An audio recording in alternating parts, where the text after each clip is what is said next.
नमस्कार दोस्तों, मैं सतीश। आज की क्लास में आप सभी का स्वागत है। जैसा कि पिछले वीडियोस में हम भारत के दर्रे, झील, भारत की कैसे कहाँ व्यवस्थित है, कितने अक्षांश ऊपर कितने अक्षांश नीचे, भारत के राज्य, उन सब के बारे में चर्चा कर चुके हैं। आज इस वीडियो में हम चर्चा करेंगे भारत में पाई जाने वाली मिट्टियों के बारे में।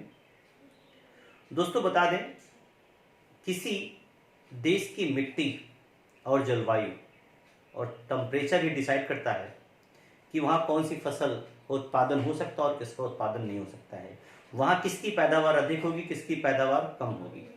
तो मिट्टी एक बहुत अच्छा टॉपिक है जिससे आप उन सब चीज़ों को समझ सकते हैं कि भारत के किस राज्य में किस चीज़ का प्रोडक्शन होता है, क्यों होता है, क्या ऐसे कारण हैं।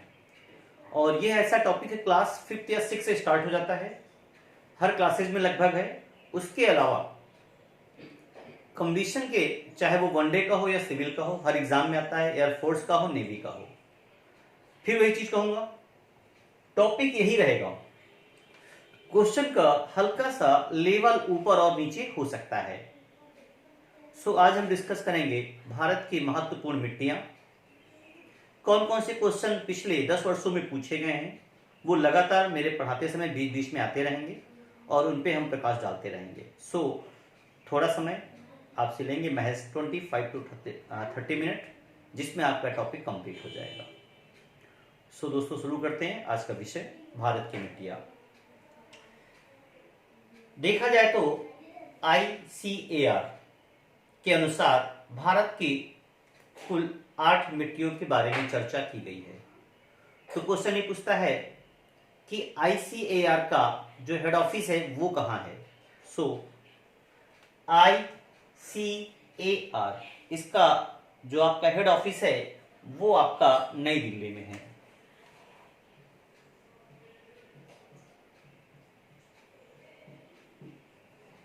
तो दोस्तों पहला पार्ट क्लियर हो गया होगा, पहला क्वेश्चन। ये क्वेश्चन एग्जाम में आया हुआ है। अगला क्वेश्चन पूछा जाता है, मिट्टियों की जांच की जाती है तो उसके लिए संस्थान बनाया गया है, भारतीय मृदा विज्ञान संस्थान। मोस्ट इंपोर्टेंट क्वेश्चन है मिट्टी का ये, भारतीय मृदा विज्ञान संस्थान कहां पर है। तो यह आपने भोपाल का नाम सुन रखा होगा, भोपाल में काफी पूछा गया है एग्जाम में क्वेश्चन। ये कहां पर है, भोपाल में है, भारतीय मृदा विज्ञान संस्थान, डायरेक्ट क्वेश्चन आएगा, भोपाल में।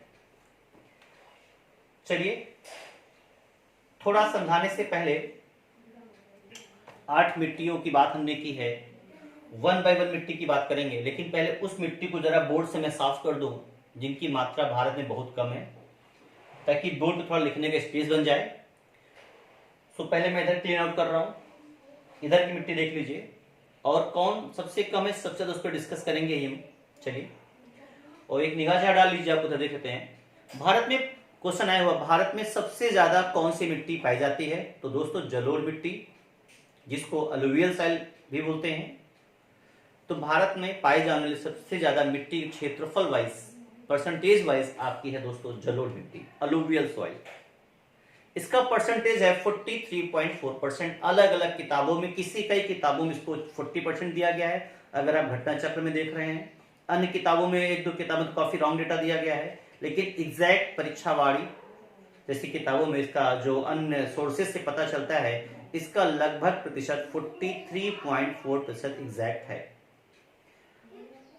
अब सेकेंड मिट्टी की बात करें क्षेत्रफल के अनुसार, तो द्वितीय क्षेत्रफल के अनुसार जो मिट्टी है वो दोस्तों आपकी लाल मिट्टी है, जिसका परसेंटेज 18% है, रेड सॉरी।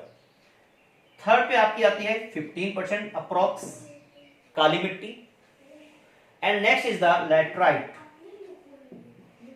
3.7। ये देखिए इधर मैंने ऑर्डर लिखा हुआ है, जलोढ़ 43.4, लाल मिट्टी मैंने ग्रीन कलर से दिखाया है 18% अप्रोक्स, काली मिट्टी 15% approx, and next is the laterite मिट्टी 3.4%। इसके अलावा नेक्स्ट आपकी मरुस्थली भी है, पर्वतीय भी है, पीट मृदा भी है, लवड़ी भी है, उन पे भी डिस्कशन करेंगे। लेकिन पहले मुख्य मिट्टियों की बात करेंगे हम। तो इधर देखिए जरा, चलिए इस साइड से अगर हम चलें बोर्ड पे स्पेस बनाने के लिए, तो पहली मिट्टी मुझे ये मिल जाती है।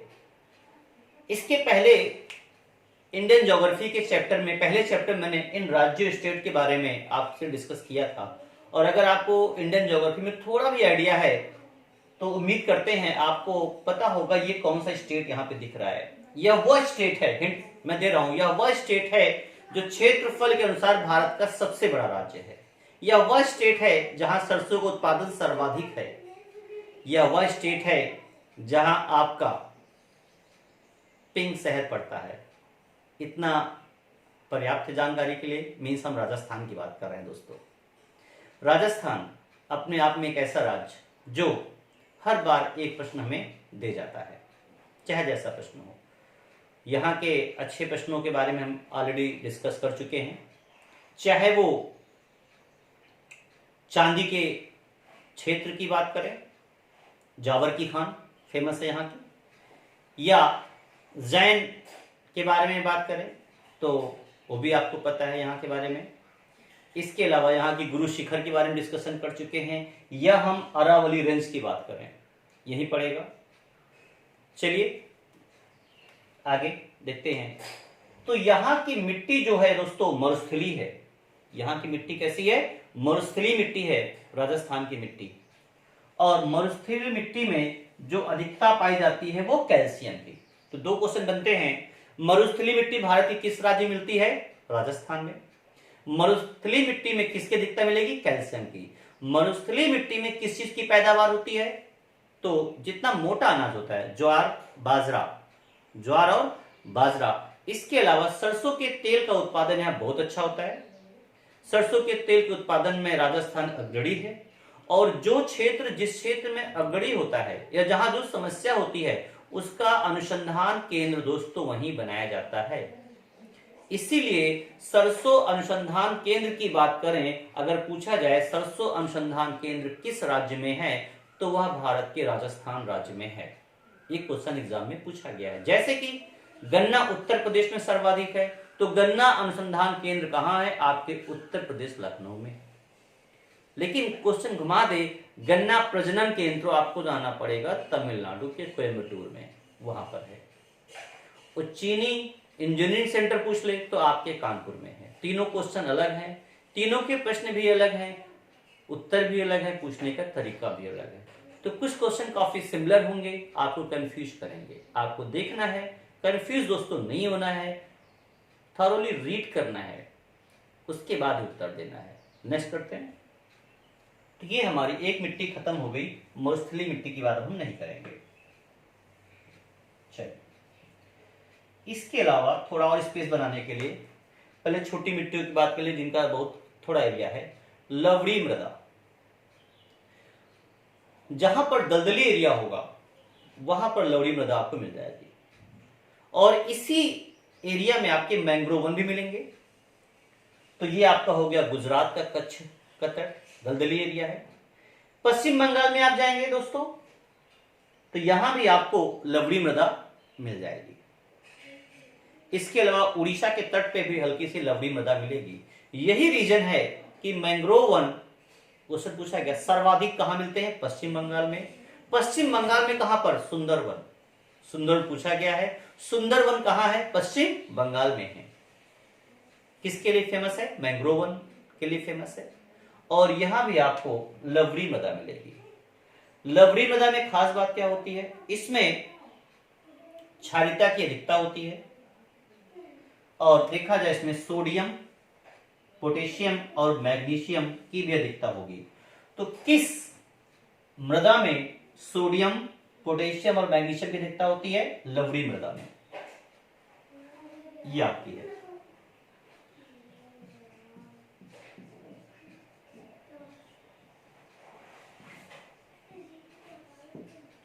लवड़ी मृदा। इसके अलावा इसमें NaCl की भी अधिकता होती है, सोडियम क्लोराइड। NaCl की विधिकता होती है। अब बाकी कनेक्टिविटी बता ही चुका हूं मैं, इतना आपको यहां से लवड़ी मृदा से तैयार करना है। तो दोस्तों मेरे ख्याल से अब मेरे पास लिखने भर का स्पेस हो गया है। अब हम आते हैं, एक मिट्टी और खत्म कर दें। हम नीचे से ऊपर चल रहे हैं, देख लीजिए। लैटराइट मिट्टी। लैटराइट मिट्टी अभी पीसीएस की परीक्षा 1 साल पहले पूछी गई थी। कैसे पूछी गई थी, मैं क्वेश्चन एग्जैक्टली मुझे याद है, मैं बता रहा हूं। क्वेश्चन क्या आया था कि इलायची और लौंग के उत्पादन के लिए लैटराइट मिट्टी बहुत उपयुक्त होती है। Statement A. स्टेटमेंट बी था, लैटराइट मिट्टी मुख्यतः केरला के तट पे पाई जाती है। तो क्या दोनों स्टेटमेंट सही हैं? एक सही है, ऐसे करके आया था। तो मेरे ख्याल से दोनों स्टेटमेंट आपके सही हैं। क्या लैटराइट मिट्टी लौंग और इलायची के उत्पादन के लिए बहुत उपयुक्त होती है और यह मिट्टी सर्वाधिक केरला में पाई जाती है। तो लैटराइट मिट्टी की बात करें तो पूछते हैं इस मिट्टी का निर्माण कैसे होता है। तो इस मिट्टी का निर्माण वहीं होता है जहां पर बरसात काफी होती है। तो एक प्रक्रिया होती है निछालन, देख लीजिए, या उसी को लीचिंग प्रक्रिया भी बोलते हैं आप, या अपक्षालन भी बोलते हैं। अपक्षालन या लीचिंग प्रक्रिया के द्वारा इस मिट्टी का निर्माण होता है। जैसे किसी पर्वतीय भाग पे बार बार बरसात की बूंदें पड़ेंगी तो कहीं ना कहीं वो बार बार उसमें लीचिंग की प्रक्रिया होती है, झड़ झड़ के वो परत गिरती है। इस प्रकार की मिट्टी का अपक्षालन या लीचिंग के द्वारा निर्माण होता है। उस मिट्टी को बोलते हैं हम लैटराइट मिट्टी। सो दोस्तों क्वेश्चन आज के एग्जाम में, लीचिंग प्रक्रिया के द्वारा किस मिट्टी का निर्माण होता है? लैटराइट। यह लैटराइट मिट्टी का निर्माण कैसे होता है? लीचिंग प्रक्रिया। लैटराइट मिट्टी मुख्यतः किस राज्य में पाई जाती है?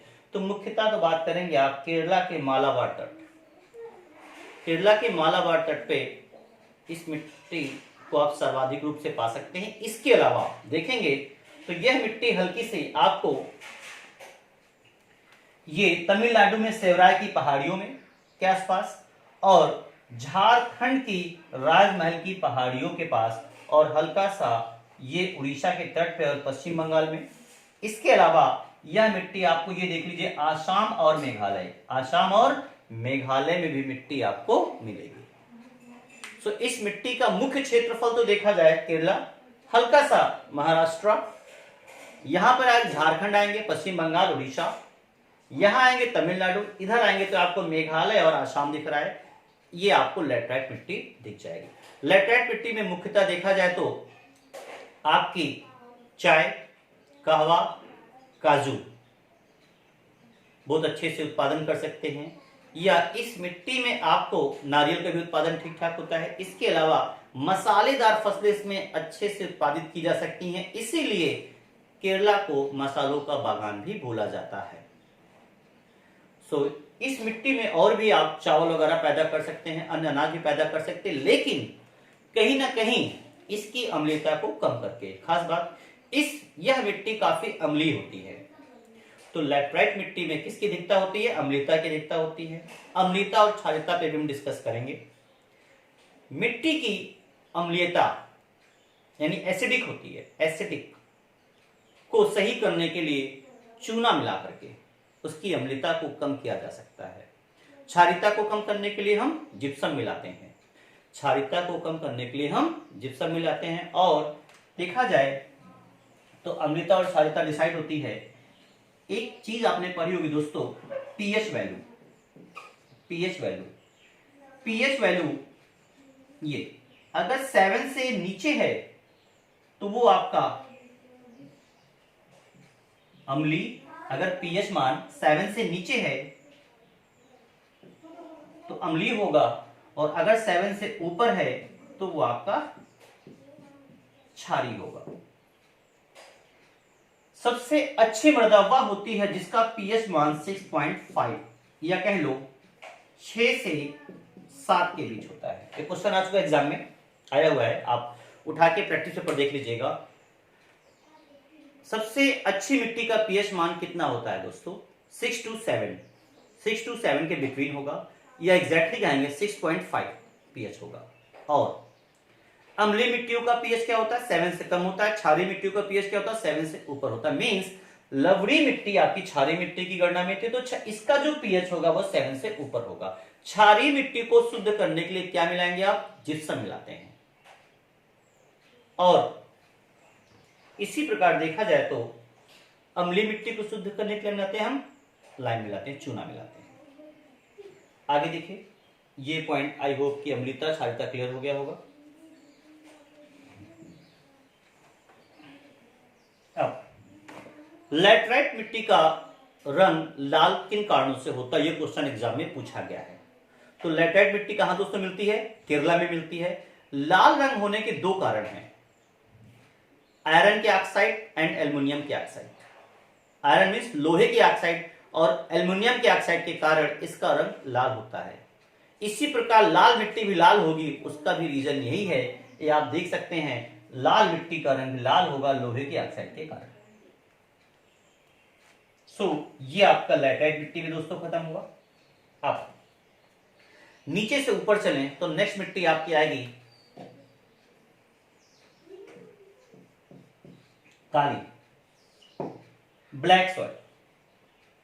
परसेंटेज वाइज बात करेंगे, लगभग 15.5% या लगभग आप इसको आप 15% कहेंगे। एग्जामिनेशन की दृष्टि से सबसे इंपॉर्टेंट क्वेश्चन यहां से बनता है। सबसे ज्यादा क्वेश्चन काली मिट्टी से ही बने हैं। 2 साल पहले का आयु का पेपर उठाइए, पीसेस उठाइए या वनडे उठाइए, यूपी ट्रिपल एससी उठाइए, यहां से क्वेश्चन आया हुआ है काली मिट्टी का। और क्वेश्चन क्या था एग्जैक्टली मैं आपको बता रहा हूं। काली मिट्टी का निर्माण होता है, स्टेटमेंट करके आया था, बेसाल्ट एवं लावा से। तो काली मिट्टी से कितने क्वेश्चन बने? लगभग 15 क्वेश्चन काली मिट्टी से बनते हैं। वो आपको विद इन 5 मिनट्स में आपको क्लियर कर रहा हूं। सबसे पहले काली मिट्टी का निर्माण किससे होता है? तो बेसाल्ट एवं लावा। जो लावा और बेसाल्ट निकलता है ज्वालामुखी से, वो जो फैल जाती मिट्टी, वो जो लावा फैल जाता है, वही जाके आपके काली मिट्टी का निर्माण करता है। कैसे दोस्तों? याद होगा झील के टॉपिक में हमने आपको पढ़ाया होगा एक झील, लोनार झील।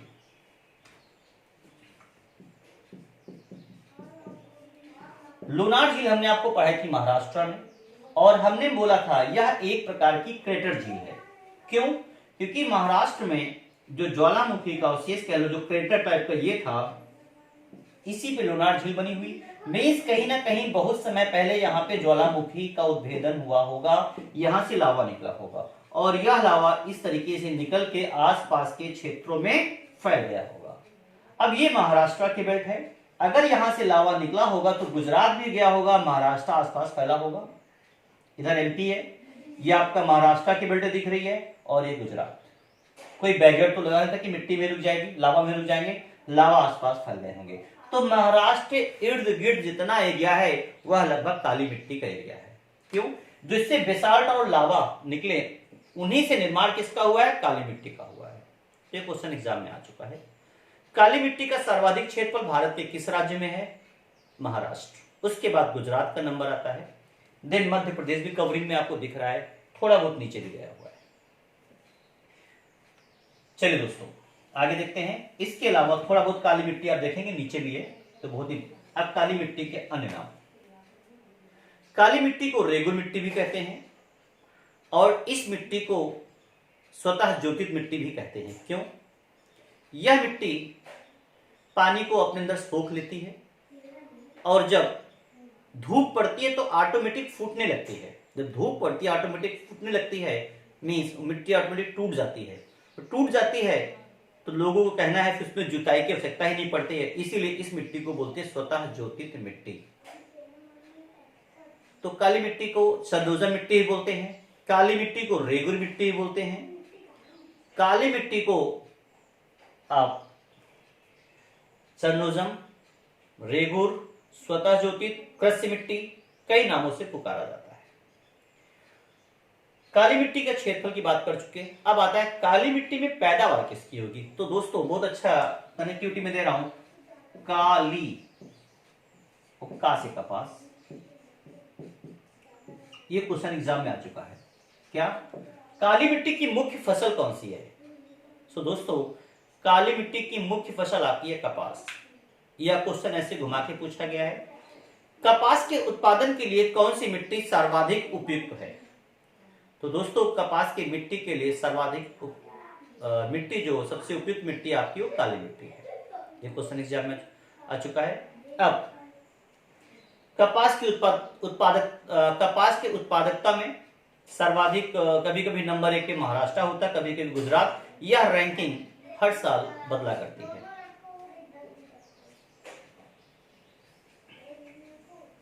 चलिए नेक्स्ट देखते हैं। अब उन मिट्टियों के बारे में बात करेंगे जो कि सर्वाधिक मात्रा में भारत में पाई जाती हैं और परीक्षा की दृष्टि भी बहुत इंपॉर्टेंट है आपके लिए। तो इसी से थोड़ा ऊपर बढ़ते हैं। तो नेक्स्ट मिट्टी हमारी आएगी लाल मिट्टी। लाल मिट्टी का क्षेत्रफल लगभग 18% है और इसका रंग जो लाल होता है उसके पीछे बता चुका हूं, लोहे के ऑक्साइड के कारण इसका जो कलर होगा रेड होगा। रेड मिट्टी आप देख रहे हैं कहां कहां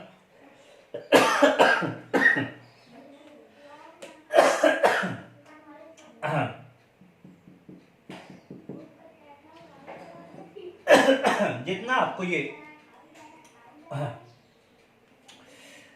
ग्रीन कलर दिख रहा है ये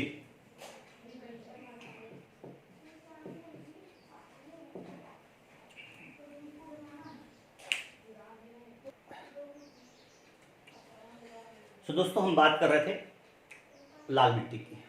क्षेत्रफल की दृष्टि से भारत में सर्वाधिक पाई जाने मिट्टी आपकी कौन सी मिट्टी है? लाल मिट्टी है। जितना मैंने गोल गोल ये ग्रीन कलर से सॉर्ट कर रखा है टोटल आपकी लाल मिट्टी है। तो आप देख सकते हैं कि लाल मिट्टी आपको कहां कहां मिल रही है, इजली देख सकते हैं। आपका ये लाल मिट्टी का पार्ट है आपका, ये पूरी आपकी लाल मिट्टी फैली। ये लाल मिट्टी दोस्तों ये अलग, ये भी जो मैंने प्लस किया ये भी आपकी लाल मिट्टी है।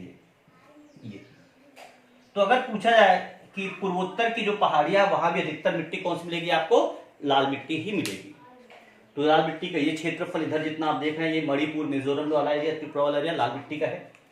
सर्वाधिक मिट्टी लाल मिट्टी की बात करें तो आपके तमिलनाडु क्षेत्र में आपको दिखाई पड़ेगी, यहां पर सर्वाधिक आपको लाल मिट्टी ही मिलेगी। अब बात करते हैं, लेकिन देखिएगा तमिलनाडु से नीचे अगर इधर केरला के इस तट पे बात करेंगे, तटों पर, इन तटों पर हल्की से आपको ये आपके जहां जहां पे डेल्टा बनते हैं, नदियों के डेल्टा बनते हैं, तो कहीं ना कहीं आपको दोमट मिट्टी का हल्का सा पार्ट दिखेगा। दोमट मिट्टी और उपजाऊ क्षेत्र, इसीलिए यहाँ पर जहां जहां डेल्टा वहां हल्का उपजाऊ क्षेत्र बढ़िया आपको मिल जाएगा गेहूं चावल के लिए। अब ये लाल मिट्टी का एरिया हो गया। नेक्स्ट जो आपकी सबसे इंपॉर्टेंट मिट्टी है उस मिट्टी की बात करें तो वह मिट्टी है जो भारत में सर्वाधिक मात्रा में पाई जाती है दोस्तों, दोमट मिट्टी।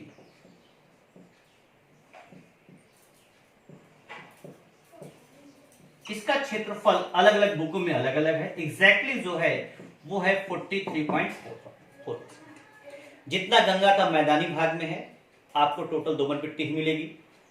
या जिन नदियों के, चाहे वो हम नीचे की बात करें ब्रह्मपुत्र का डेल्टा हो, या नीचे आपकी हैं आपके कृष्णा, कावेरी, गोदावरी, जिनके डेल्टा बनते हैं, जहां डेल्टा बनते हैं वहां भी आपको यही मिट्टी मिलेगी। दोमट मिट्टी देखा जाए तो उपजाऊ की दृष्टि से गेहूं, चावल, गन्ना इसके लिए बहुत ही आवश्यक होती है। तो ये देख लीजिए आपका ये टोटल दोमट मिट्टी की बेल्ट है। ये ऐसे हल्का सा गुजरात में यहाँ ये आपको टोटल दोमट मिट्टी का एरिया जो हमने रेड कलर के प्लस दिखाए हैं वो टोटल आपका दोमट मिट्टी को शो कर रहा है।